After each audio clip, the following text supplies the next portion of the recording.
Alright, hello everyone. Welcome to today's lesson on Graphing 101. Alright, so today's lesson, we're going to introduce or reintroduce graphing, how to use a grid, all that kind of stuff.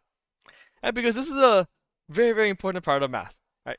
Being able to graph means being able to communicate our ideas.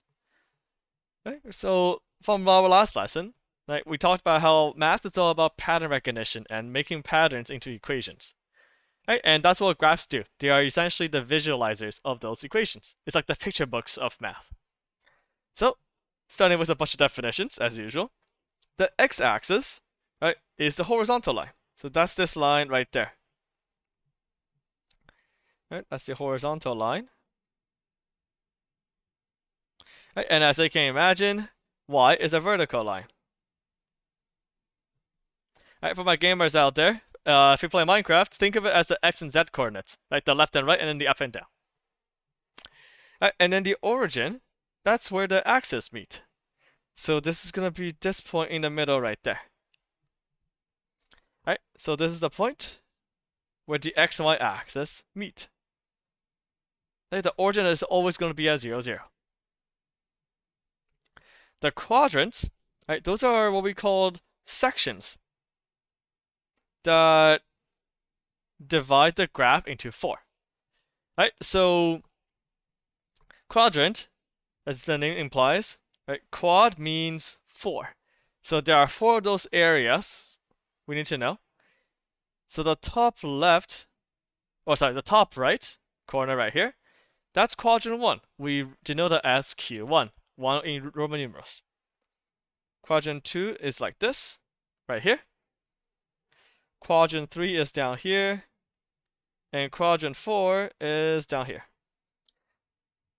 Right, so those are the 4 quadrants of a graph. Right, and the reason why we put them, we need to know what quadrants are, is so that we can know right away where a point is. Right, so as you can see, quadrant 1 starts here, and then we are just going counterclockwise. And the last important definition to know is ordered pair. So now that we know kind of like an anatomy of a graph, like what does a graph look like, the ordered pair is actually what tells us where each of those points go. Right, so the ordered pair tells us the x coordinate and the y coordinate of a point. Right, so this is where both of those points cross. So for example, let's take point number A here, 2, 3. Right, so it's always going to be the x coordinate followed by the y coordinate. So let's take a look. 2, 3. So let's erase that for now. Right, we go here. Right, we go to our x-axis and say, okay, when x is 2, we're looking at this point right here. Right, and the second coordinate for the y coordinate is 3. So, right, so the x coordinate of 2 is right here. The y coordinate of 3 is right here. And where they cross, this is where our actual point is. Right here. That's where point A is. Right, so that's ordered pair. Right, so the first one, our first comma, is 2. Second one is 3. Right. The first number tells us the x coordinate, which is 2. The second one tells us the y coordinate, which is 3. 2, 3. Okay, let's try a few other points. B. B is -5, 4. So we go to where the negative is. Right? Looking at x, -5 is right here. And 4 is up here. Oops. Up here. So where they cross, right here, this is where B is.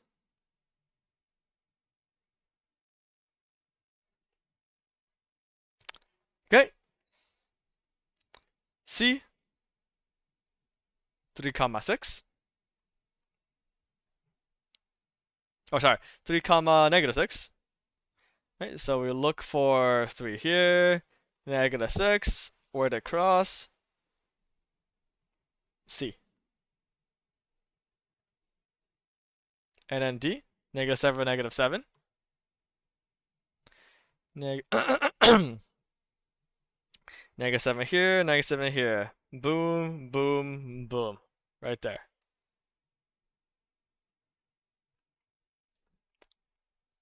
Okay, E. 4, 0. That was a little weird. What does that mean? Okay, so we go to where the 4 is on that X. On the Y, it's at 0, which is right here. Right? 0, that's where 0 is on the Y.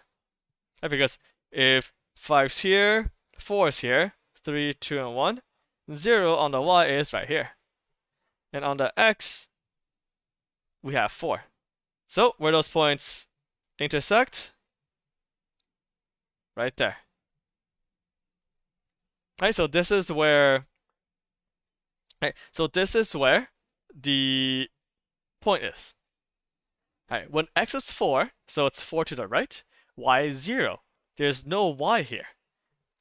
Right, so it just rests on the x-axis. Right, so this is very important here.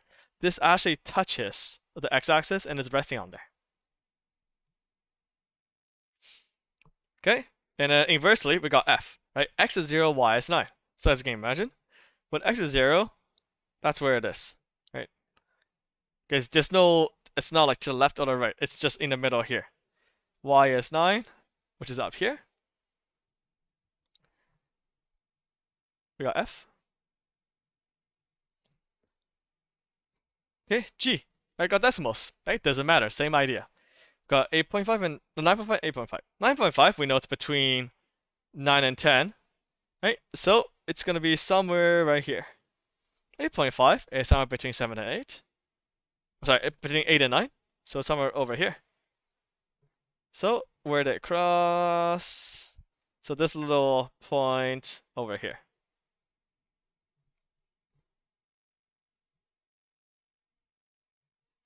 Okay, and the last one is H, 0, 0.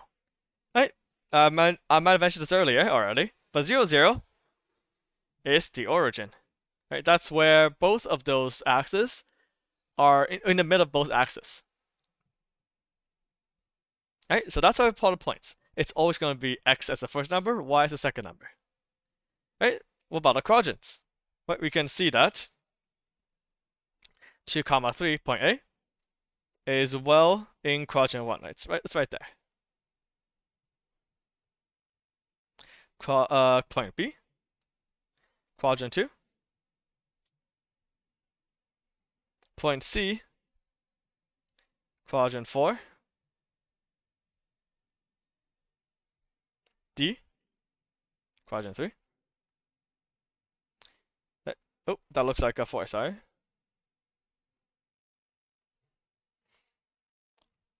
And then how about E and F?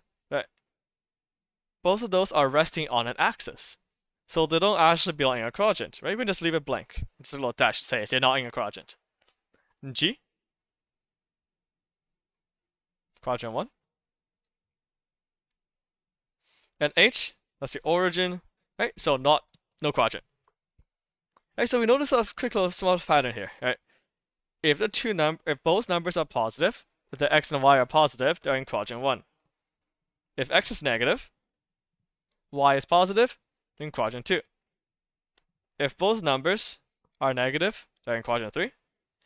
If x is positive, y is negative, they're in quadrant 4.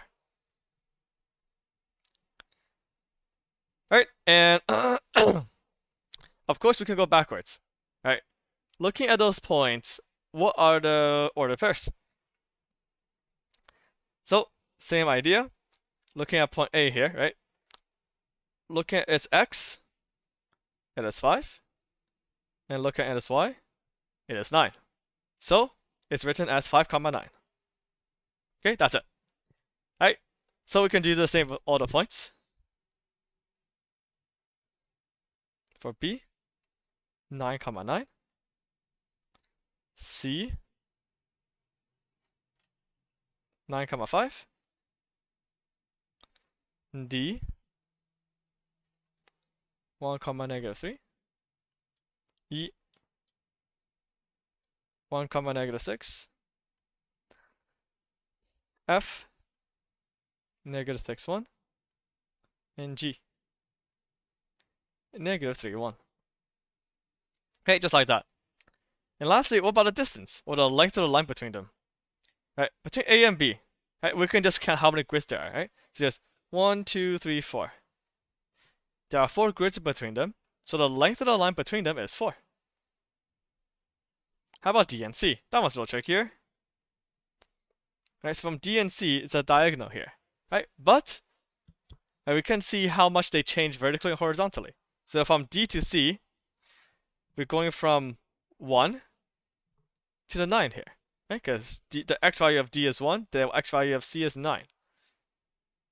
Right, so we know to go from 1 to 9, that's 8. Similarly, D is at -3 here, C is at 5. To go from -3 to 5, it's also 8. Right, or we can just count the grids, right? 1, 2, 3, 4, 5, 6, 7, 8. And now, what about this line here now? Right, we had to use our good old friend Pythagorean theorem back in Unit 2, Unit 3.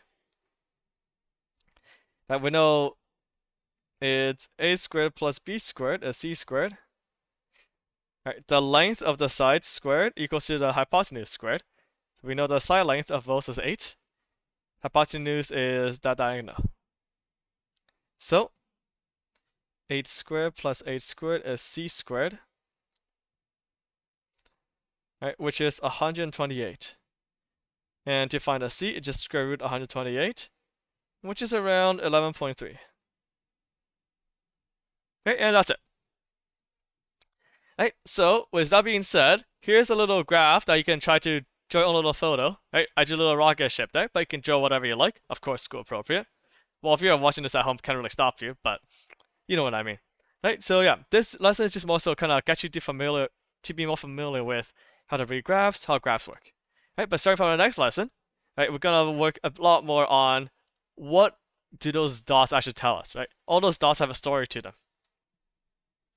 Alright, that's all. Good luck practicing.